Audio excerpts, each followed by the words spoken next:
Southeast Asia's Mekong River. I mean, it's a lifeline for millions of people. But right now, it's in a serious crisis. So today, we're going to look at a pretty radical solution that looks past the usual stuff, technology and treaties, and instead looks to the power of an ancient myth. It's a bold idea, so let's just dive right in. So, this is the big question, right? Can an ancient myth really solve a modern water crisis? I know, it sounds a little out there, almost like something from a fantasy novel. But what if the key to managing a 21st century environmental disaster actually lies in a story that's thousands of years old? Let's find out. Okay, so before we can even begin to understand the proposed solution, we have to get a handle on the symbol that's at the very heart of it.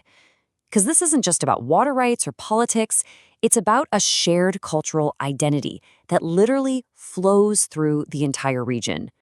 And this is it. This is the Naga. In stories told all the way from Thailand to Vietnam, this mythical serpent isn't some monster you're supposed to be afraid of. No, it's seen as the very soul of the river. It embodies life, fertility, that whole untamable, creative force of the water itself. What's really incredible about the Naga is that this symbol is older than any of the modern countries in the region. It's this shared icon that connects different faiths, and it's a powerful reminder to everyone that the river isn't just a border on a map, it's a single living being.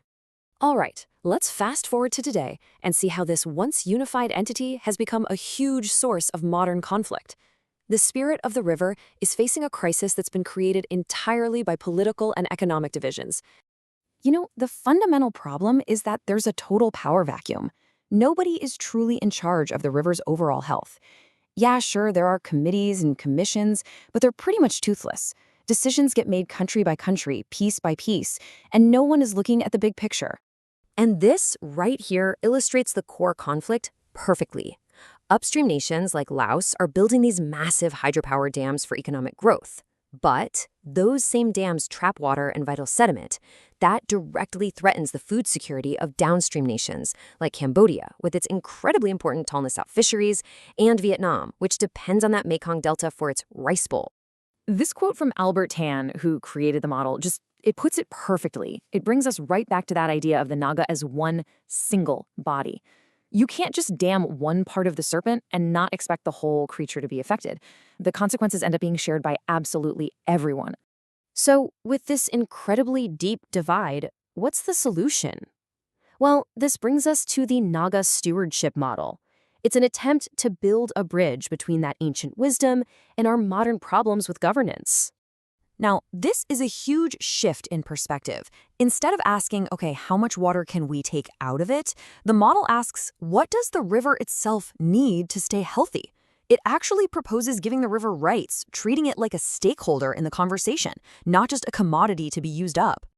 Okay, that all sounds great in theory, right? But how would it actually work in the real world? Let's take a look at the actual concrete steps the model lays out to try and harmonize the needs of everyone living along the river. The whole model is built on 4 key pillars. First, you have to unify the political voice for the river. Second, you mandate data diplomacy so that everyone is working with the same information.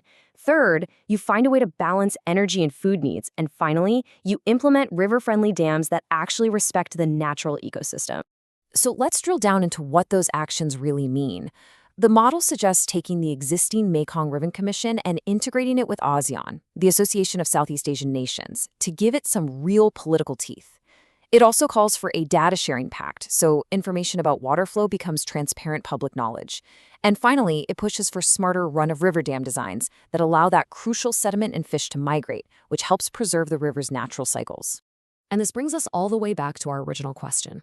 We have these technical solutions, these practical steps, but why is the Naga so absolutely essential to making any of this work? It's really easy to be skeptical, isn't it?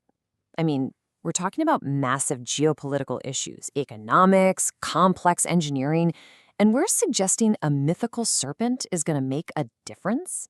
Seriously? Well, the answer lies in this fascinating concept called spiritual ecology. It's the idea that a shared belief, a really powerful cultural symbol, can create a sense of collective duty that, let's be honest, dry policy documents and reports just can't. It's about getting to people's hearts and minds, not just filling out paperwork. At the end of the day, a story about the Naga connects with millions of people in a way that data on sediment load never, ever will. It transforms a technical problem into a moral and a cultural one, a shared duty to protect the spirit of their river. And that really leaves us with a final thought to chew on.